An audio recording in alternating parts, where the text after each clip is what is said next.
Baik, assalamualaikum warahmatullahi wabarakatuh.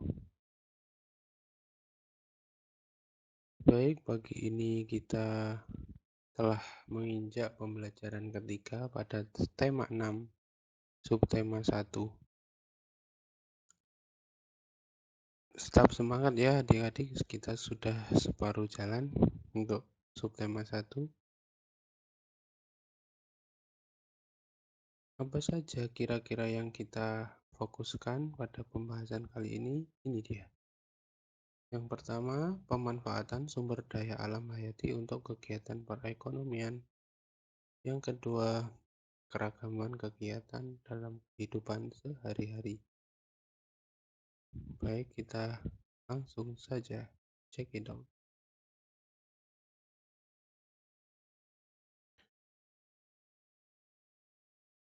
Bila adik-adik melihat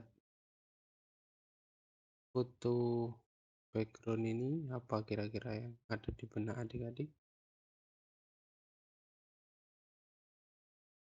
Ya, betul, itu adalah sumber daya alam yang ada di Indonesia. Seperti kayu dari hutan, terus padi di sawah, terus pembuatan benda-benda manufaktur di pabrik, juga ada yang namanya kilang minyak ini ya. Sumber daya alam di Indonesia itu sangat melimpah. Bahkan negara kita itu menjadi eh, membuat bangsa lain itu cemburu ya. Kenapa? Di Indonesia itu kalau kalian menancapkan tongkat itu akan tumbuh menjadi tanaman. Kalau tidak percaya itu loh, ambil satu eh, pohon dari ketela singkong itu ya, kamu tancepin ke tanah, beberapa hari pasti akan tumbuh daun, dan lama kelamaan ada umbinya, dan umbi itu bisa dimakan. Coba kalau di negara Arab itu padang pasir, kalau ditancapkan ya nggak mungkin hidup kan. Kita harus bersyukur menjadi bangsa Indonesia. Baik, next ya. Pembahasan kita fokuskan lagi ya tentang sumber daya alam dan kegiatan ekonomi. Pada dasarnya Indonesia itu memiliki potensi alam yang sangat mendukung dalam kegiatan ekonomi rakyatnya. Itu tadi ya, mulai dari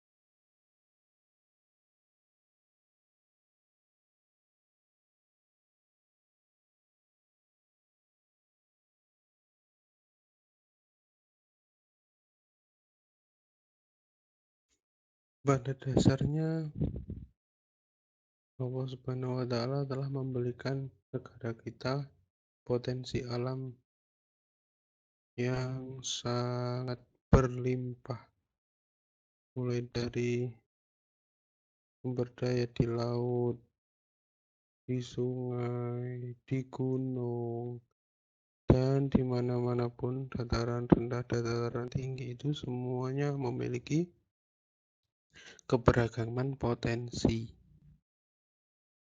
yang akan dimanfaatkan oleh rakyat setempat menjadi untuk mencukupi kebutuhan ekonominya. Contohnya kalau di laut, penduduk di sekitar pesisir itu akan berprofesi menjadi nelayan. Sedangkan kalau di sungai mungkin ada yang memiliki keramba ikan, gitu ya, atau di gunung menjadi pekebun sayur.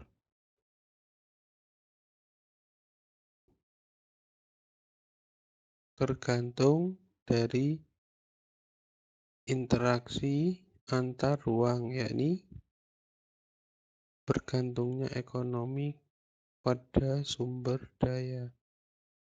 Jadi, ekonomi itu dilaksanakan menurut sumber daya yang dimiliki pada ruang tinggal dari manusia tersebut.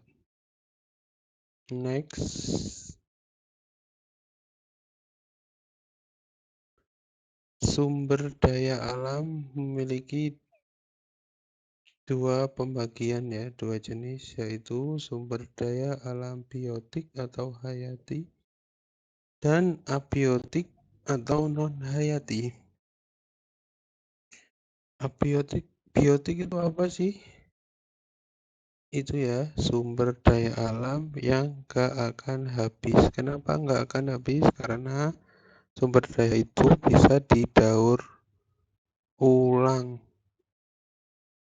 Bukan didaur ulang ya, bisa diperbaharui. Contohnya apa? Hewan, tumbuhan itu ya. Itu bisa diproduksi kembali. Seperti contohnya itu ada eh, nih kambing, apa ini keledai, terus pohon, tanaman ya, atau bebek atau sapi, ayam, ini kalkun, semuanya itu bisa diperbarui. Kenapa? Karena bisa diperbanyak oleh manusia dan nggak akan habis selagi bisa diproduksi. Yang kedua adalah sumber daya alam abiotik atau non-hayati. Sumber daya alam ini akan habis apabila tidak digunakan dengan bijak. Contohnya apa? Minyak bumi, batu bara, bahan tambang, itu kalau tidak digunakan secara akan cepat habis. Kalau habis gimana ya? Manusia nggak bisa memanfaatkannya lagi karena tidak bisa diproduksi, tidak bisa dan tidak bisa memiliki siklus hidup. Kalau habis ya habis saja gitu.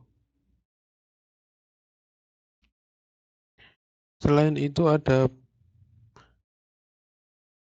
sumber daya abiotik itu seperti air, tanah, batu, udara, sinar matahari, seperti itu ya. Dan semuanya itu bisa dimanfaatkan oleh manusia, baik biotik atau abiotik.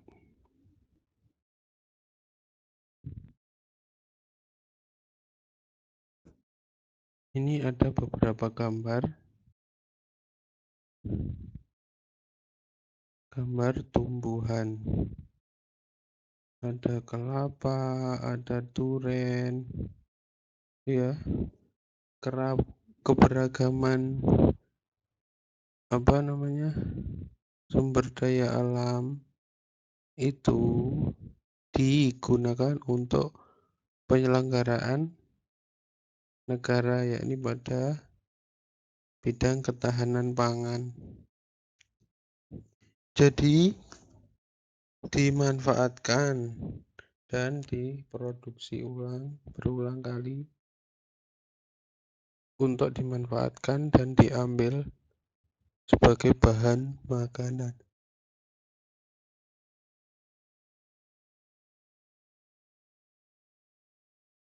Selain pertanian, masyarakat Indonesia juga banyak yang jadi peternak. Antara lain contohnya ya, peternakan ayam pasti diambil telur, daging, dan bulunya. Terus peternakan sapi. Sapi itu diambil daging, susu, dan kulit. Ada juga peternakan itik atau bebek. Tujuannya diambil telur, daging, dan bulu. Bulunya itu buat itu loh, shuttlecock yang buat bulu tangkis ya. Selain itu ada kambing. Kambing itu bisa dimanfaatkan, diambil daging buat sate kambing, tongseng gitu ya. Terus susu kambing, dan kulit. Biasanya buat beduk kecil itu ya.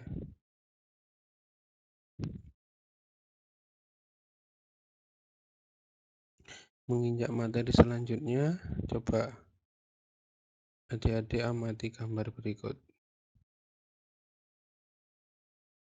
Apa kira-kira? Yang ada maksud di gambar ini.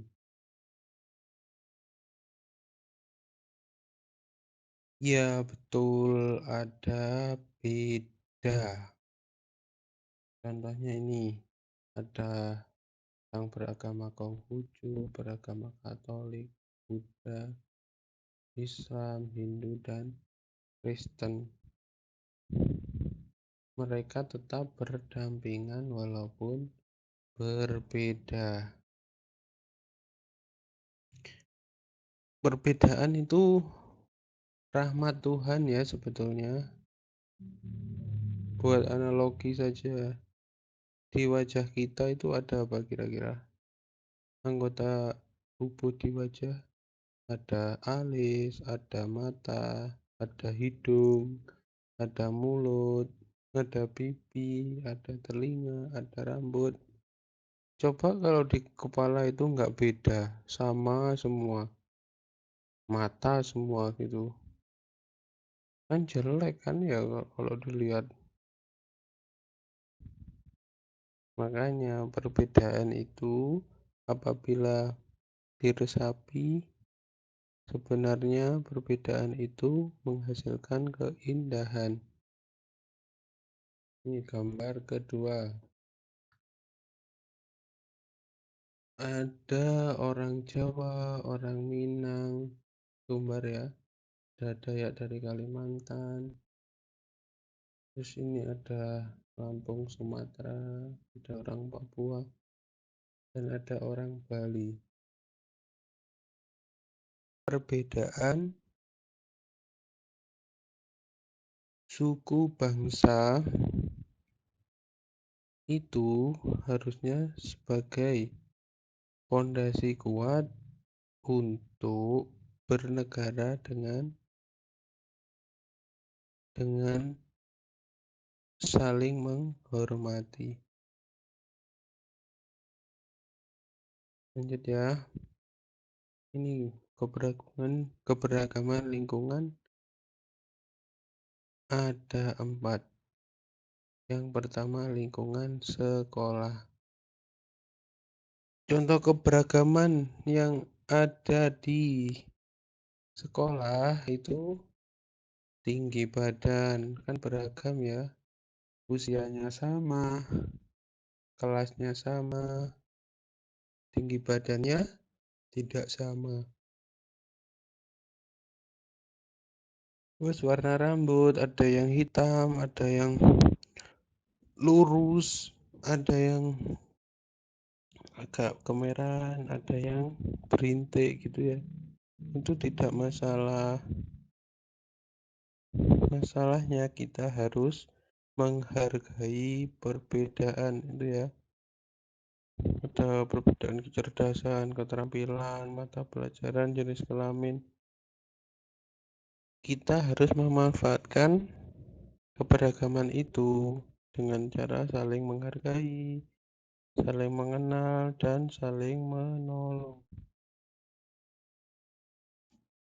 Selain itu, ada di lingkungan rumah. Di lingkungan rumah saja bisa beda. Padahal DNA-nya kan sama kalau dites ya. Tuh, warna kulit biasanya bapaknya kulitnya sawo matang, ibunya agak kuning, terus anaknya agak kehitaman gitu bisa kan ya. Terus adiknya tinggi, kakaknya nggak begitu tinggi kan juga ada. Terus jenis kelamin itu kakaknya cewek, adiknya cowok. Terus peranan di rumah ada apa saja sebagai ayah gitu ya, sebagai ibu, sebagai anak. Jadi semuanya itu saling menyayangi, menghormati, dan saling membantu. Terus di masyarakat, keragaman yang kita dapat temui adalah masyarakat itu berbeda agama ya. Terus asal daerah, contohnya di Pasuruan ini ada orang yang dari luar kota merantau dan bekerja di Pasuruan seperti contohnya saya ya. Terus tingkat ekonomi, mata pencaharian gitu ya. Ada yang jadi penjual mebel, ada yang jadi pengrajin mebel gitu ya. Ada yang jadi sopir, ada yang jadi pegawai kantoran, semuanya itu harus saling membantu kerjasama tolong menolong bersinergi supaya kehidupan di Pasuruan ini menjadi seimbang dan menjadi kota yang maju. Terus apabila ditinjau lebih luas ya, perbedaan lingkungan bernegara itu secara kacamata pandang Indonesia ada perbedaan suku, tradisi, keragaman bahasa, agama, makanan, dan lain-lain. Ambil contoh di kota Pasuruan itu kan ada suku yang dominan, suku Jawa sama suku Madura. Mereka kan bisa berdampingan ya, tidak ada masalah walaupun Jawa. Kadang-kadang orang Jawa belajar bahasa Madura, orang Madura belajar bahasa Jawa. Saling mengisi ya, saling bersatu. Atau kalau sama-sama nggak bisa pakai bahasa Indonesia. Semua itu bersinergi menjaga kerukunan, kesatuan, dan akhirnya bertujuan akhir itu untuk menjadikan bangsa Indonesia bangsa yang maju dan bermartabat di mata dunia. Baik, sekian materi untuk pertemuan 3 ini. Mungkin apabila ada pertanyaan, sanggahan, masukan, dan lain-lain bisa melalui komen di Classroom atau langsung DM ke WhatsApp saya ya. Nanti tugasnya menyusul, kurang lebihnya mohon maaf. Sampai jumpa pada minggu depan hari Senin ya dengan semangat belajar baru. Dan saya akhiri, wassalamualaikum warahmatullahi wabarakatuh.